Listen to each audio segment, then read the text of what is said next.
எல்லோருக்கும் வணக்கம். உங்களை ஷாம் ஸ்டோரி டைம்க்கு வரவேற்கிறேன். என்னோட பேரு ஷாமலா. நான் ஒரு கதை சொல்லி. இன்னைக்கு நம்ம என்ன பஞ்சதந்திர கதை கேட்க போறோம் தெரியுமா? அந்த கதையோட பேரு குரங்கு ராஜா. கதை கேட்க எல்லாரும் தயாரா?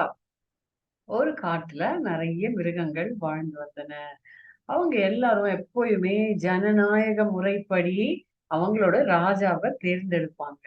அன்னைக்கு அந்த மாதிரி ஒரு தேர்வு நடந்திருந்துச்சு. இத தெரிஞ்ச ஒரு குரங்கு என்ன பண்ணுச்சு, அந்த மிருகங்களுக்கு நடுவுல வந்து டைங் டைங்ன்னு நெறைய நடனம் எல்லாம் ஆடி அவங்க எல்லாத்தையும் ரொம்ப கவர்ந்துச்சு. உடனே மிருகங்களுக்கு எல்லாம் இந்த குரங்க ரொம்ப பிடிச்சு போச்சு. இந்த குரங்கையே நம்மளோட ராஜாவா தேர்ந்தெடுக்கலாம் அப்படின்னு முடிவு பண்ணி, மறுநாளே அந்த குரங்கு இந்த மிருக கூட்டத்துக்கு ராஜாவா ஆயிடுச்சு. இவங்களுக்கு மத்தியில ஒரு புத்திசாலி நரி இருந்துதாம். அந்த நரிக்கு இது கொஞ்சம் கூட பிடிக்கல. எல்லா மிருகங்களுக்கும் ஒரு நல்ல பாடம் கற்பிக்கணும் அப்படின்னு நினைச்சுக்கிட்டே இருக்கும்போது, அந்த வழியா ஒரு பெரிய வேடன் விரிச்ச பொறிய பாத்துச்சு. அந்த பொறியில தான் மற்ற மிருகங்கள்லாம் சிக்கிக்கும். அது மாதிரி ஒரு பொறி விரிச்சிருந்தான் ஒரு வேடன். அதுல ஒரு சின்ன கரித்துண்டும் இருந்தது நரிக்கு. உடனே அதுக்கு ஒரு யோசனை வந்தது. கட கட கட கடன்னு அந்த குரங்கு ராஜா கிட்ட போய், "அரசரே, உங்களுக்காக ஒரு சிறந்த விருந்து இங்க காத்துட்டு இருக்கு. நீங்க உடனே வந்து அத எடுத்துக்கணும்." அப்படின்னு சொல்லுச்சு. உடனே குரங்குக்கு பயங்கர சந்தோஷம். ஆஹா! இப்பதான் நம்ம ராஜாவாகி 2, 3 நாள் ஆகுது. அதுக்குள்ள நமக்கு யாரோ விருந்து குடுக்குறாங்க. அப்படின்னு இந்த நரி கூட நடந்து வந்தது. மற்ற மிருகங்களும் இந்த குரங்க பின்தொடர்ந்தாங்க. நேரா அந்த பொறிக்கிட்ட வந்தோனே, அந்த கறி துண்ட நரி காமிச்சது நம்ம ராஜாவுக்கு. உடனே குரங்கு கொஞ்சம் கூட யோசிக்காம டபக்குன்னு ஓடி போய் அந்த பொறியில சிக்கிக்கிச்சு. கறி துண்ட எடுக்க போம்போது நல்லா சிக்கிட்டுருச்சாம்.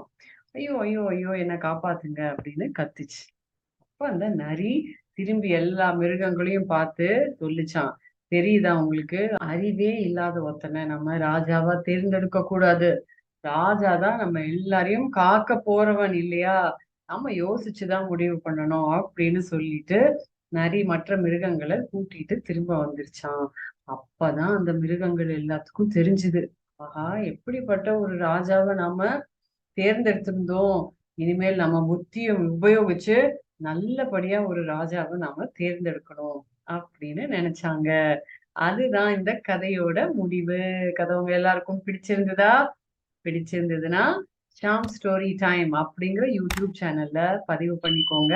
இன்னியோட நாம 75 பஞ்சதந்திர கதைகள முடிக்கிறோம். இதோட இந்த சீரிஸ் முடிவடைகிறது. இனிமேல் நான் கொஞ்சம் ஒரு சின்ன பிரேக் எடுத்துட்டு, மறுபடி இன்னொரு சீரிஸ் உங்களுக்காக கொண்டு வரேன். உங்களுக்கு ஏதாவது யோசனைகள் இருக்கு, இத பத்தின கதை சொல்லுங்க. இல்ல வேற ஏதாவது பற்றின கதை சொல்லுங்க அப்படின்னா, எனக்கு நீங்க மெசேஜ் அனுப்பலாம். நான் அத முடிஞ்சதுன்னா, இன்னொரு சீரிஸ்ல ஆரம்பிக்கிறேன். என்னோட பேரு ஷாமலா. நான் ஒரு கதை சொல்லி. நன்றி, வணக்கம்.